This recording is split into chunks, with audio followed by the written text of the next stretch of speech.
Alexander dito. Nandito ngayon kami sa Bergen. At member natin siya ng buhay sa cruise ship. Yan po. Hindi natin na-expect na magkikita tayo dito, Alex. Mga sir, Oo. long time.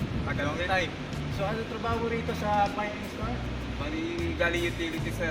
Second contract ka na. Dati sir. Hindi, saka dati ka nagtatrabaho. Dati sa River Cruise.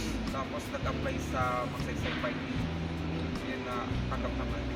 Pero bago nun, nag-meet and greet muna nung last April 21, 22. Nagkita pa tayo nun sa Pilipinas, di ba? Sa outreach program. Oo, kasama natin to sa outreach program.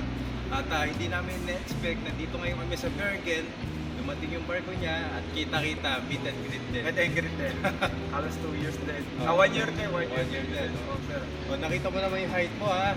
Ito na, 5'1". 5'1", pero Galley Utility ng Viking Star. Ano naman masasabi mo sa company na to? Maganda ba rito?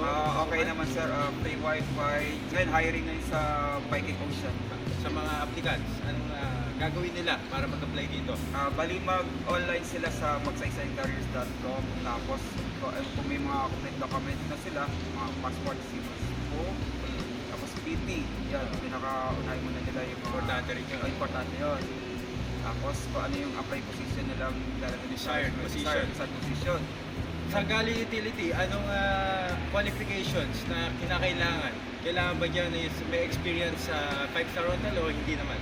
Hinahanap nila sa 2 years experience sa kahit 5 star sa mga hotel and restaurant. Dito ba open ang cross-training? Open eh.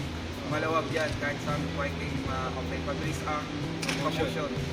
Yan, kasi marami bubukas ang barko ng Viking. At dala Viking, Peter, Venus, Telus, tapos may dalawang barko pa ng pangalan. Dami ah. Dami. Oo. Free wifi. Free wifi pa. Ano masasabi mo sa kanila, sa mga aspirants dyan? Sa mga gustong magbalak magbarko o magsiman, kailangan nyo lang sipag, tiyaga, dasal, tapos sakripisyo.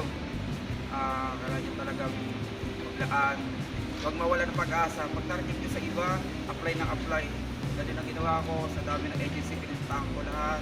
Ang daming pinasa na resume, may 10, 20. Tapos kung nag-bend doon sa isa, may tatawag naman sa ikinabukasan, then sunod na naman. Then lucky nawagan ako ng pagsaysay, then nag-report. Then yun ang report sa akin. Sa iba, nag-fill ako, pero sa iba, sigurado.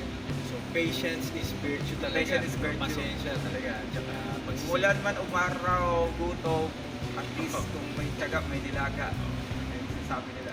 Alright guys, susunod po ulit na episode ng Buhay sa Cruise Ship. Ito nga pala ulit si Rinell Banda at saka si Alex. Magkita-kita po ulit tayo. Bye-bye po. Thank you.